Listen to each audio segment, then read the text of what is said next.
Welcome to another session of weCONECT, where we explore the ideas, companies, and key players that continue to raise the bar in eDiscovery. It's Ian Campbell here, back on weCONECT, and today I am honored to have actually one of our new staff members on the business development side, Jon Grace, join us. Jon, welcome to weCONECT. Glad to be here. Thanks. Good, and I guess in turn, welcome to iCONECT. And we're going to focus a little bit on what you've been doing up to this point in your life, and your work life, and kind of where you see it going from here. So starting off, you maybe had some familiarity with iCONECT prior to joining iCONECT. Talk to us about how you maybe had interacted with the tool, or maybe from the outside how you looked at or thought about the tool in the company. Yeah, so I started off many years ago. Actually started off working in a copy center in a law firm. That's how I got into the business.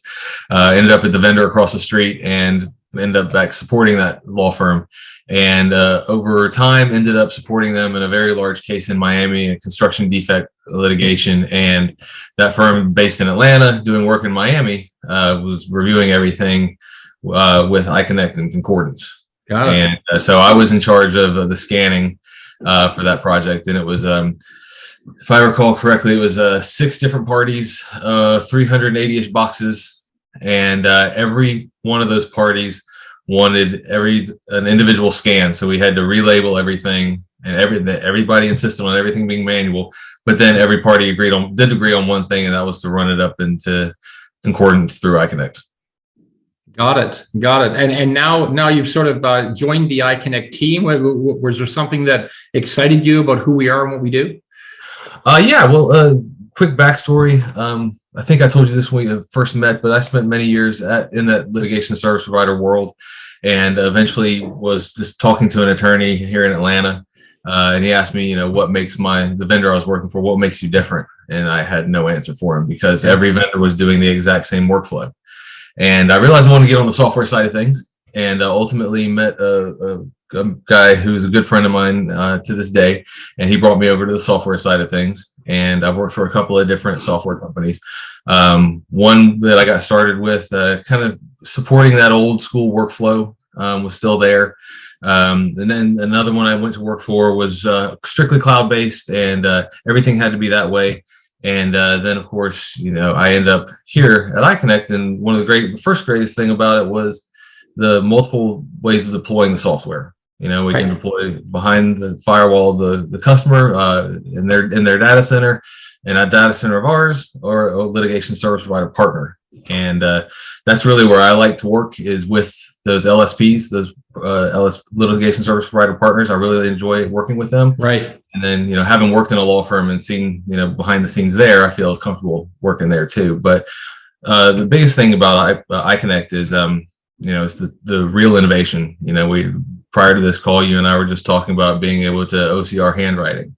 And I've never seen that before. I've had that question asked of me in my career on more than one occasion, and I've never been able to answer in the affirmative that even that we're working on it, much less can do it. Right. So that's the big picture of one of the reasons I'm excited to be working with iCONECT. Good stuff. And I mean, now that you've been involved in a lot of training sessions in the last little while, both on the end user side, the project management side, on the admin side, to get a real solid foundation of iCONECT knowledge, really in the back end of that knowledge. Is there any feature that you kind of look at now that you've been looking under the hood? And it's one that it's kind of my ace up my sleeve when I have conversations with my prospects. It always comes down to the exemplar.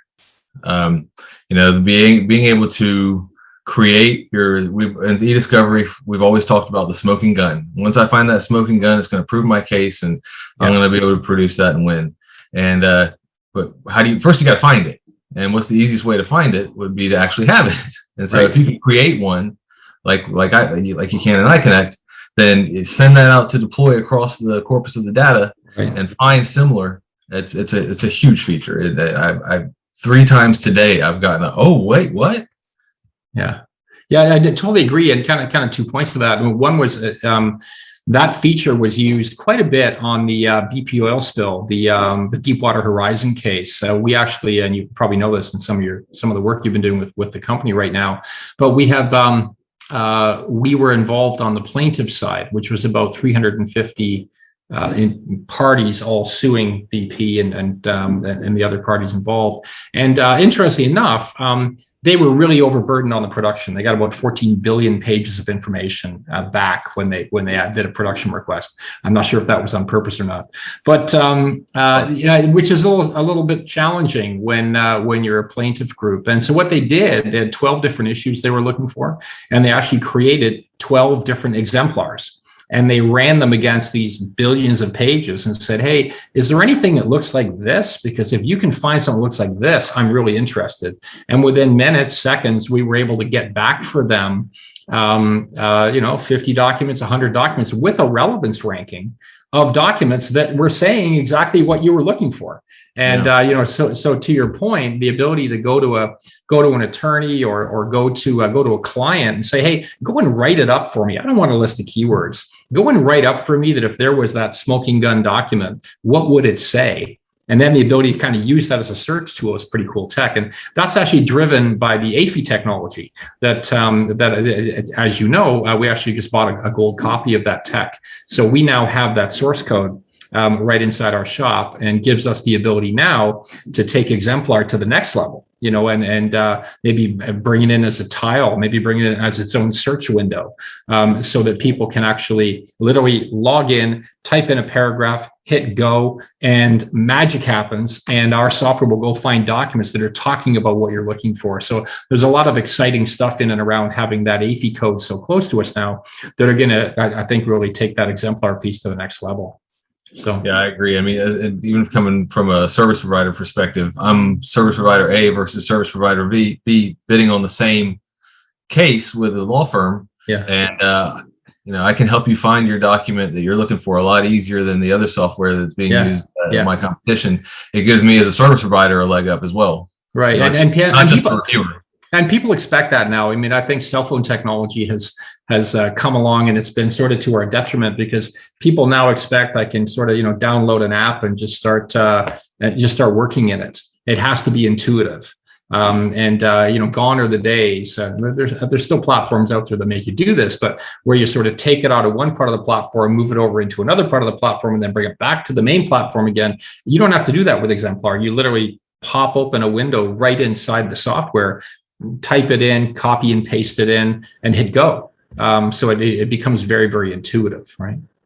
Yeah, I mean, and that also speaks to one other thing that I like about the product, and that it's all self-contained. Yeah. I'm not even cobbling together different software platforms behind a single firewall, as in calling that self-contained. It's actually self-contained. And so no moving the data around, no, ingesting here, indexing there, and then reviewing here, and then pointing at PDFs or anything like that. Just all really right there, links to the actual documents. It's just makes things simpler, safer, more accurate. Yeah. So features aside, you talked a little earlier about the fact that iCONECT has some deployment optionality, the ability, unlike other companies, to say, hey, give it to us, we'll take care of it in our cloud. We still see a lot of people out there who are asking for it behind their firewall.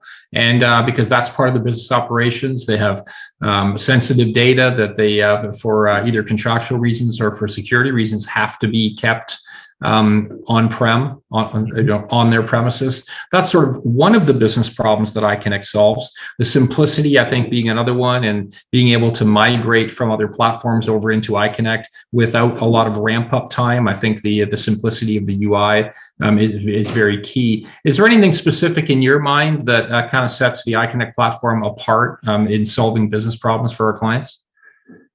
Well, the multiple options of deployment is huge. I mean, if a company is decides to take everything to the cloud, then you can't create your own workflow.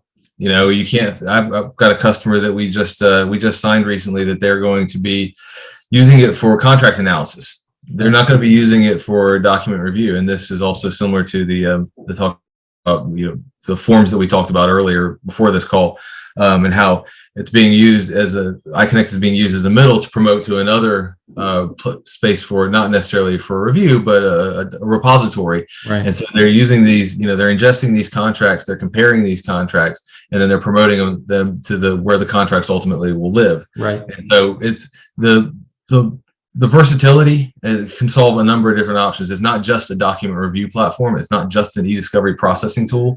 I love the story of, the extraterrestrial. We reviewed documents on the moon, or not on the moon, the space station. And, it's just it can be used. It's like a Swiss Army knife in a lot of ways. It can be used in a number of different ways to solve a number of different business problems. It has so many different applications. Right. And then the other thing we've done, though, is we've gone and templatized so much of the platform so that those business problems that may be quite complex can actually be standardized into a template. So the next time you've got a project just like that, you literally just call the template and you light up the report templates, the security profiles, the tag palette. The field structure. All of that can be transferable from project to project to project. So even though it is a bit of a Swiss Army knife, you can sort of tweak your settings to the way you like them, save them as a template, and then simply deploy again and again and again. Yeah, and alternatively, another product is going to say, this is how you should review documents.